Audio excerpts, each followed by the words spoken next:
Bonjour et bienvenue dans Space. Et dans cette édition, nous parlons de l'une des planètes les plus mystérieuses de notre système solaire, Mercure. Ce mois-ci, 2 nouvelles sondes partent étudier la planète la plus proche du Soleil et nous avons rencontré plusieurs scientifiques fascinés par son côté énigmatique.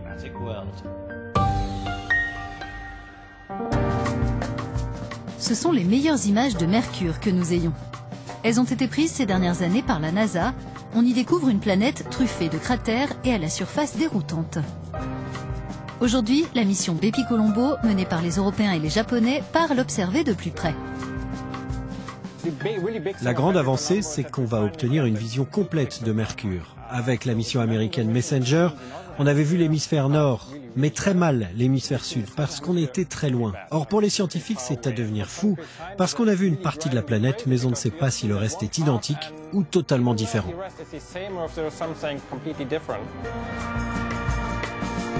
Et il y a beaucoup à découvrir puisque Mercure bouleverse nos connaissances actuelles sur la manière dont les planètes évoluent dans le temps. Pour moi, c'est déjà un mystère, la manière dont cette planète s'est formée et comment elle a évolué sur des millions ou des milliards d'années. L'ESA, l'Agence spatiale européenne, et la JAXA, sa consoeur japonaise, ont uni leurs forces pour percer les mystères de Mercure. Chacune dispose de sa propre sonde dans le cadre de cette mission. Elles prennent la route de Mercure ensemble, un voyage de 7 ans en direction du Soleil qui les fera passer près de Vénus et les obligera à freiner pour se placer en orbite.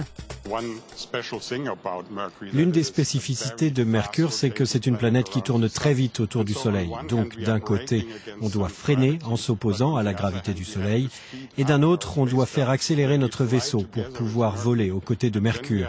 Quand on sera sur place, on pourra placer nos 2 sondes en orbite pour qu'elles réalisent leur mission scientifique. Une fois dans la chaleur de l'orbite de Mercure, le chemin des 2 sondes se séparera.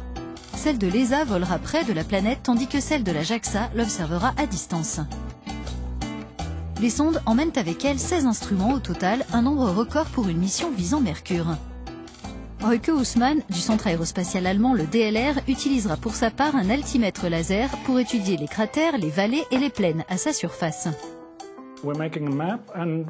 Nous réalisons une carte 3D. Nous scannons l'ensemble de la surface de Mercure avec des rayons laser. Et grâce aux informations sur l'orbite de la sonde et sur son comportement, on peut reconstruire la topographie de la surface et donc créer un modèle réel de la surface en 3D. Ce modèle servira à étudier l'un des aspects les plus intrigants de Mercure, le fait que la planète rétrécisse. D'après les calculs, son rayon mesure aujourd'hui 7 km de moins que lors de sa formation. La planète se contracte, elle rétrécit. Et à sa surface, on pense voir des caractéristiques qui seraient la conséquence de ce rétrécissement. C'est l'une des choses que nous aimerions comprendre. Est-ce quelque chose de typique pour une planète ou quelque chose d'unique à Mercure ? L'un des objectifs majeurs de Bepi-Colombo, c'est d'en savoir plus sur la composition de la surface de Mercure. Ainsi, au DLR de Berlin, les scientifiques nous montrent une chambre spécifique réalisée dans ce but. Elle peut chauffer des échantillons à maximum 450 degrés, la température qu'il fait la journée sur Mercure.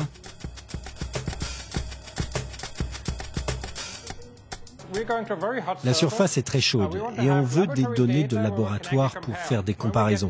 Quand notre instrument nous enverra des informations, ce sera difficile de savoir ce qu'on voit en réalité parce qu'aucun échantillon ne nous sera envoyé. Donc on peut uniquement observer de loin. Ce qu'on regarde est très très chaud, donc on doit observer comment réagissent des matières à une température équivalente à celle sur Mercure. Ce qui, vous l'imaginez, est loin d'être facile. Des missions précédentes ont décelé la présence de glace d'eau au niveau des pôles et trouvé largement moins de fer et beaucoup plus de matière volatile qu'attendu. Pour en savoir plus sur la composition de Mercure, les résultats des expériences menées dans ce laboratoire seront comparés avec les données du spectromètre de Bepi-Colombo. Voici l'instrument qui accomplira cette tâche.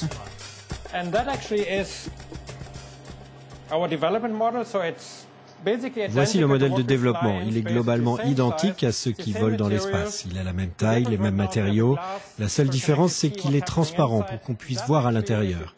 Ça, c'est en réalité la partie qui va observer Mercure. Quand on regarde à l'intérieur, on voit que c'est très réfléchissant. C'est en fait parce qu'on ne veut pas que la chaleur de la planète entre dans notre instrument. Donc on essaie de se débarrasser d'un maximum de chaleur grâce à ce déflecteur très réfléchissant qui en fait reflète la lumière du Soleil, toute la chaleur de Mercure, et il n'y a que la lumière qui arrive au centre et qui atteint notre instrument.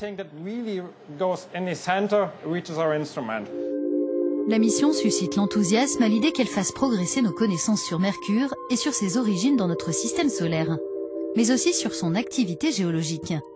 La mission Messenger ayant identifié des volcans et des traces de gaz s'échappant de cavités à sa surface. L'un des objectifs de Bepi Colombo, c'est de cartographier les cavités qui ont déjà été observées par Messenger et voir quelles sont les différences entre elles. Nous pourrions avoir des preuves que même encore aujourd'hui, des choses se passent sur Mercure. Ce serait un résultat fantastique.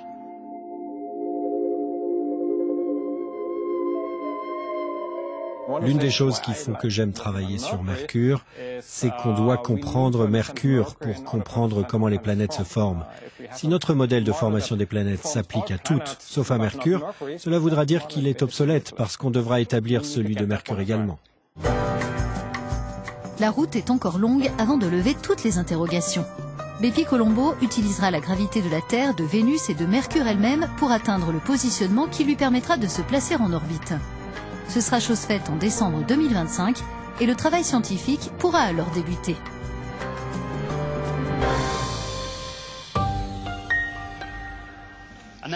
Passons à présent à notre rubrique où nous posons à des experts vos questions sur l'univers envoyées grâce au hashtag AskSpace.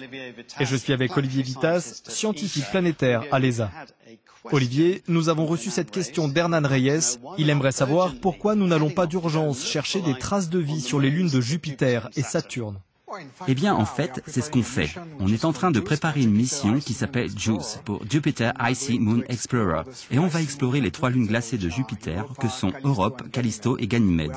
On ne cherche pas exactement la vie, on procède étape par étape. Mais notre principal objectif, c'est vraiment de détecter et de caractériser, d'en savoir plus sur l'eau liquide qui se trouve sous la croûte de ces lunes glacées. Sur quelle lune chercher des traces de vie en priorité? Y en a-t-il une où il pourrait vraiment y avoir quelque chose? Actuellement, on pense qu'Europe est le meilleur endroit où chercher, parce qu'on sait qu'il y a de l'eau liquide à quelques dizaines de kilomètres sous sa surface. On sait que la Lune est très active, que sa surface est très jeune. Donc, elle est intéressante à explorer. C'est le meilleur endroit. Mais on va aussi explorer Ganymède, qui est la plus grande lune du système solaire. De plus, Ganymède a un champ magnétique interne qui la rend aussi intéressante à explorer. On doit savoir quelle quantité d'eau s'y trouve, en apprendre plus sur les conditions sur place et ensuite on enverra d'autres missions pour explorer davantage ces mondes. Olivier, merci beaucoup.